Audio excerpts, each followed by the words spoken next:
Olá, bem-vindos ao meu canal, eu sou a Cristiana e hoje nós vamos continuar a análise da condução bidimensional em regime estacionário. Eu estou seguindo o livro do Impropera e eu estou na oitava edição.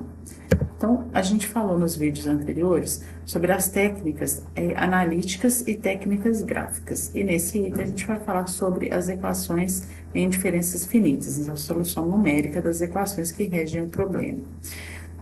Os métodos analíticos e gráficos, eles estão limitados a problemas com geometrias e condições de contorno simples ou simplificados, porque quando a geometria é mais simples, eu consigo resolver aquela equação. Quando a geometria é mais complexa ou as condições de contorno já são um pouco mais complexas, eu não tenho solução analítica dessas equações. E aí a gente precisa de técnicas numéricas para a solução desses problemas. E alguns exemplos seriam diferenças finitas, elementos de contorno. A solução analítica do problema permite a determinação da temperatura em qualquer ponto. Então, se eu tenho uma função que descreve a temperatura, em qualquer ponto que eu quiser, eu determino o valor dela. A solução numérica, por outro lado, ela permite a determinação da temperatura somente em alguns pontos discretos. Então, esse gráfico aqui ilustra isso que eu falei. Essa curva da esquerda aqui seria a solução analítica. A solução numérica só teria a temperatura nesses pontos vermelhinhos, né, que seriam os pontos discretos.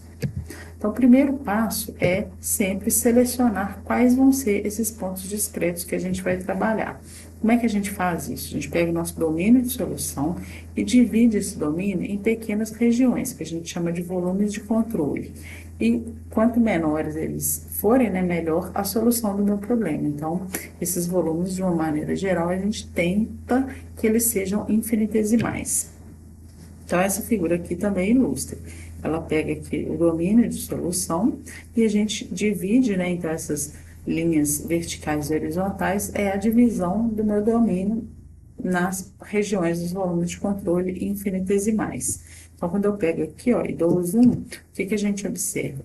Que o ponto de encontro dessas linhas, né, seria o centro do meu volume de controle. Então, o centro desse quadradinho aí. E a gente chama esse ponto de nó, ou então ponto nodal. E o conjunto de pontos que a gente tem, todo o meu domínio de solução, a gente fala que é a nossa malha, também chamada de rede nodal ou grade. Então, cada nó desse, ou seja, o centro do volume de controle, ele está representando uma região. Então, esse pontinho aqui está representando toda essa região achurada. E a temperatura desse nó seria, então, uma medida da temperatura média dessa região. Ele representa essa região achurada. Quanto maior o refinamento da minha solução, ou seja, quanto maior o número de volumes de controle, eu vou ter uma solução mais acurada, mais precisa. Porém, o tempo computacional para a solução vai ser maior. Por quê? Porque a técnica, né, de diferenças finitas, ela envolve eu transformar as minhas equações diferenciais em diferenças. Então, para cada nó, eu vou ter uma equação a ser resolvido. Então, quanto maior o número de volumes de controle que eu tiver, maior o número de equações que eu vou resolver. Então, o tempo computacional vai ser maior. E como a gente está aproximando o gradiente pela diferença, quanto menor a distância entre os pontos, mais próximo da verdade isso vai ser. Ou seja, minha solução vai ser mais acurada. Então, vamos resolver agora a equação do calor em diferenças finitas.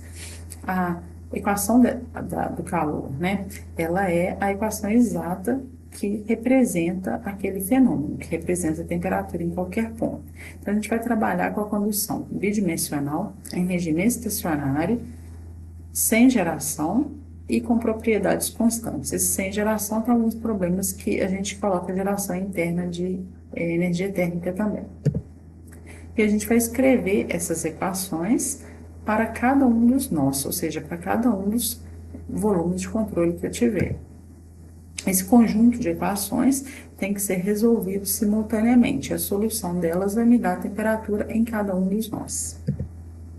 Vou pegar aqui, quanto maior o número de nós, maior o número de equações que eu vou ter também. Então, essa equação aqui, já é a simplificação da equação da difusão de calor para todas essas condições. Então, ficou d2t dx2 mais d2t dy2 é igual a zero. Ou seja, eu estou permitindo que haja a condução de calor, tanto na direção x como na direção y. A gente vai trabalhar aqui com os nossos elementos, né? Então, na direção x eu estou andando em m, e na direção y eu estou andando em n, igual a esse sistema de eixos aqui mostra. O tamanho dos meus elementos é ΔX na direção x e ΔY na direção y.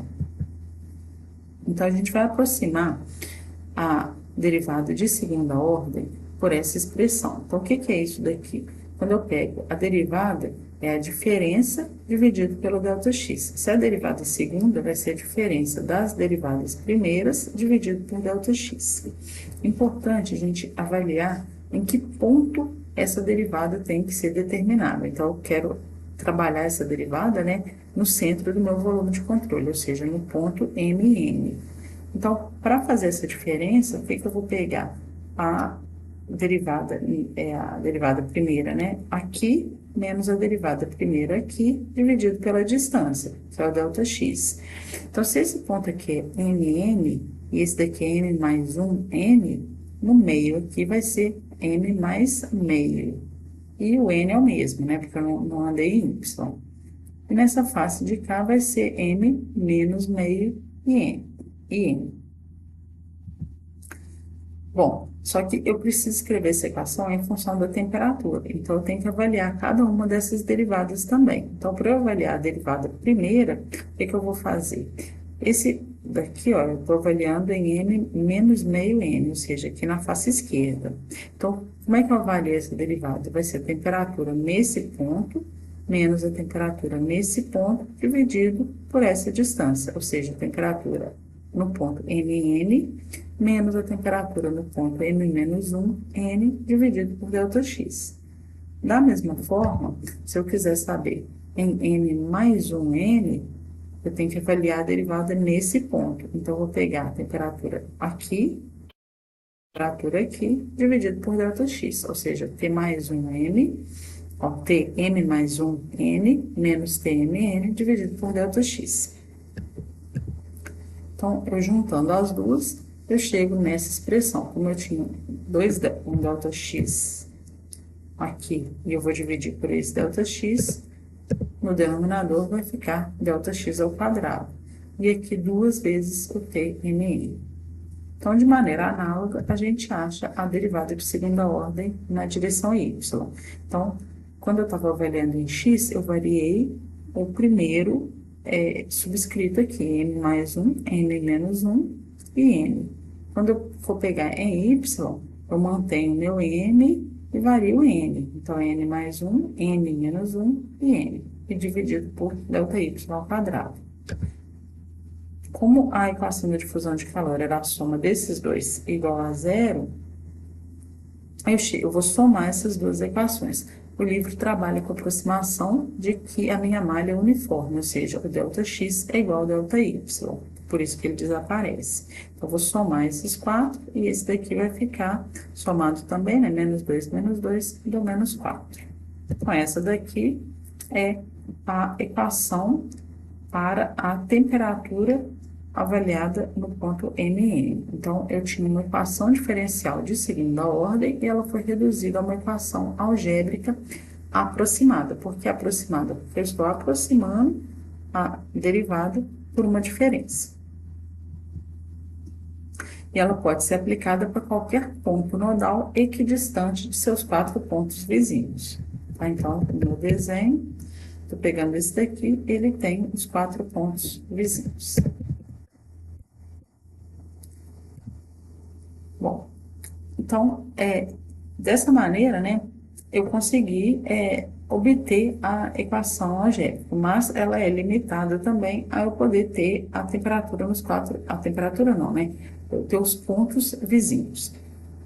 Uma técnica semelhante ou análoga, ela permite, que é o método do balanço de energia, ela permite a análise de problemas envolvendo múltiplos materiais, presença de fontes de calor ou superfícies expostas.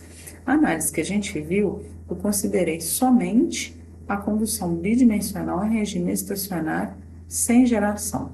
Então, eu não poderia estar, por exemplo, numa parede em contato com fluido.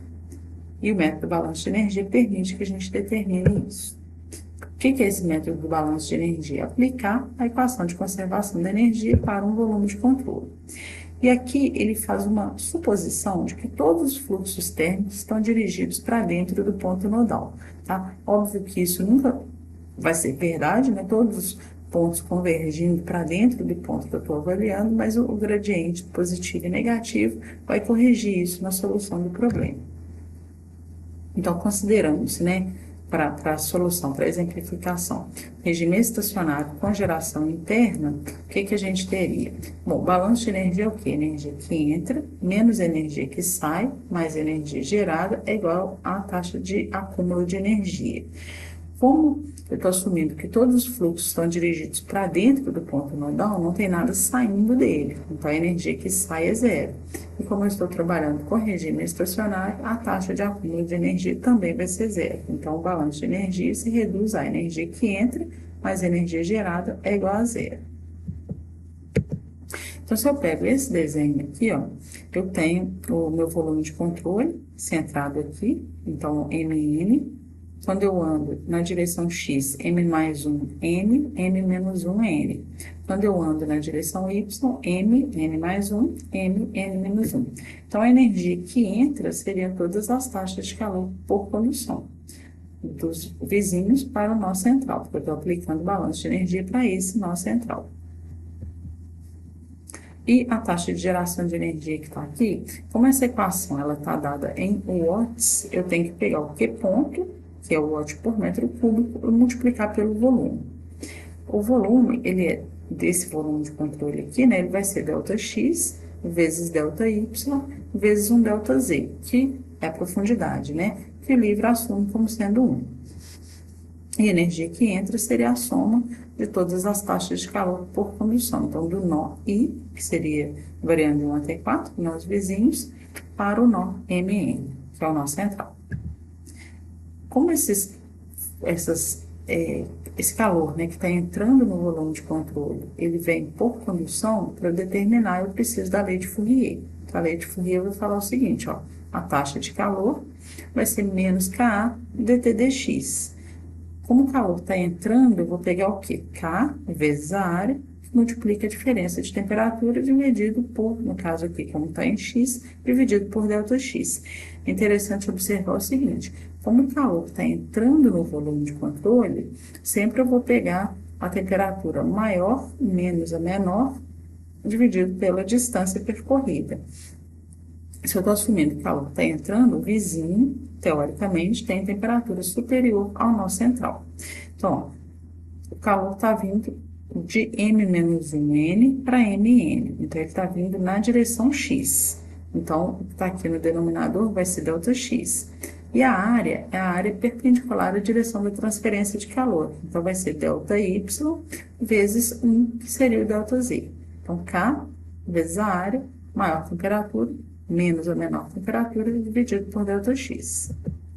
Quando eu pego esse de K, seria análogo. Então, K, condutividade térmica, a área, que seria a mesma, ΔY vezes 1, temperatura maior, ou seja, M mais 1N, menos a menor, MN, dividido pela distância percorrida, então falo ΔX.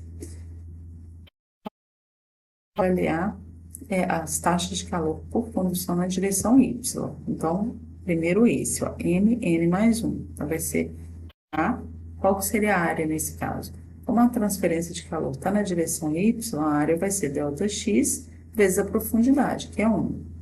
E a diferença de temperaturas, a maior menos a menor. Então, N mais 1 menos N, dividido, no caso, agora por ΔY, que é a distância entre esses dois nós. De maneira análoga, daqui para cá, seria K ΔX, maior temperatura, então N menos 1, menos a menor, N, dividido por ΔY. Voltando na equação, a gente consegue chegar nessa expressão. Então, ó, T, N mais 1, N menos 1, N mais 1, N menos 1, N, menos 4, N, mais a geração.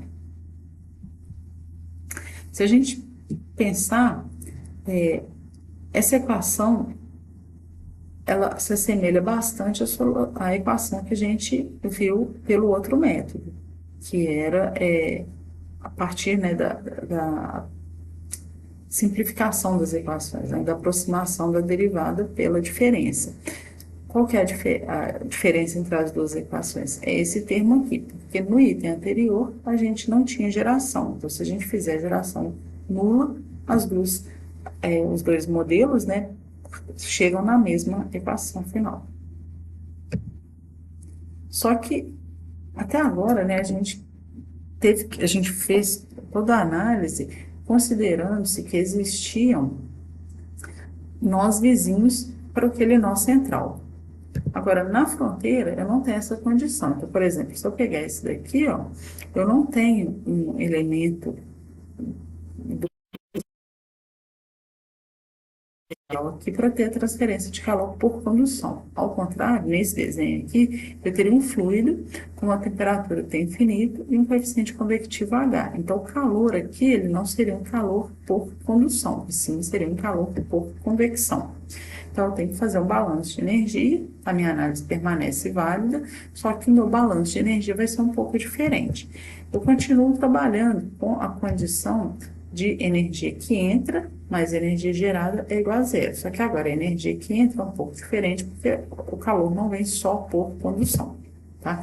Então, eu teria todo o calor, o somatório, né, de todas as taxas de calor que estão vindo, e o meu termo da geração de energia, eu não trabalho com o meu volume inteiro. Por quê? Porque esse pedacinho aqui, né, não tem geração nele. Tá? Então, seria 3/4 do volume, ΔX, ΔY vezes 1. Então, agora vamos analisar as taxas de calor. Tá? Então, quando eu avalio de M menos 1 para N, não muda nada. No volume permanece o mesmo. Então, eu tenho calor por condução que vem. Então, seria K, ΔY, maior temperatura, menos a menor temperatura, dividido pela distância que eu percorri. N mais 1, menos MN, também não muda. Então, K, a área, que seria ΔX vezes 1, maior temperatura, menos a menor temperatura, dividido por essa distância percorrida, que é o ΔY. Quando eu pego M mais 1, N, o que acontece? O calor que vem daqui para cá, tá? A área agora foi reduzida à metade, não é essa área inteira. Então, a área vai ser ΔY sobre 2, mas continua sendo Tm mais 1N menos Tmn dividido por ΔX, que é a distância entre esse ponto e esse. Quando eu pego desse daqui, eu tenho uma situação semelhante. A minha área não é mais essa área inteira, seria só a área equivalente à metade, então ΔX sobre 2. E maior temperatura menos a menor temperatura dividido por ΔY. Só que agora eu tenho que somar também essas duas taxas de calor por convecção. A taxa de calor por convecção ela é dada pela lei de resfriamento de Newton. Então, HA vezes a diferença de temperatura. A gente continua assumindo que o calor está entrando no meu volume de controle. Então, o meu T infinito, rigor, ou a princípio, né, seria maior do que Tmn. Então, quando eu pego primeiro esse daqui, ó, na direção Y, eu teria H vezes a área, vezes a diferença de temperatura. Qual que é a área? É a área de troca de calor. Então, seria essa distância aqui, ΔX sobre 2, vezes a profundidade, que é 1. T infinito, menos a temperatura do nó. Quando eu pego, aí seria essa primeira parte aqui da equação. Quando eu pego essa taxa de calor aqui, ó, representada como uma setinha para a esquerda, a minha área seria ΔY sobre 2 vezes 1. E, de novo, T infinito menos Tmn. Então, ficou essa equação. Se eu assumir que eu não tenho geração interna, a minha equação fica sendo essa daqui, depois de simplificar toda a análise.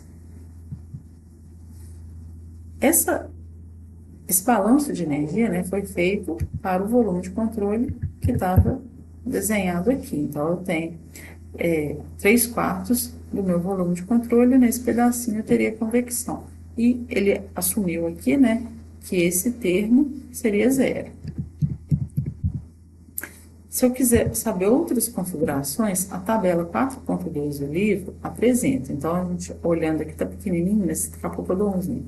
Esse primeiro aqui seria o volume de controle inteiro, aqui 3/4, metade, 1/4, metade com outra, um fluxo uniforme aqui, em vez de estar passando um fluido. Então, dando um zoom aqui, só para a gente avaliar, eu teria o ponto nodal interior, então ele tem os 4 vizinhos. Então, a equação que foi deduzida. Nesse caso aqui, também a equação que foi deduzida. Ponto nodal é um vértice interno com convecção. Então, para cada situação, existe uma equação já pronta. Bom, o próximo passo seria o quê? Como resolver essa equação? Por quê? Para cada um dos volumes de controle, eu consigo achar uma equação. Então, se eu pego o meu domínio de solução inteiro, eu tenho um número ali de volumes de controle, e eu tenho que escrever essa equação para cada um deles. Então, no final, eu tenho um conjunto de equações algébricas que precisam ser resolvidas simultaneamente. Esse vídeo já está grande, eu vou parar por aqui e no próximo vídeo eu falo um pouquinho mais sobre como resolver essas equações. Bom, espero que tenha sido útil. Obrigada a todos.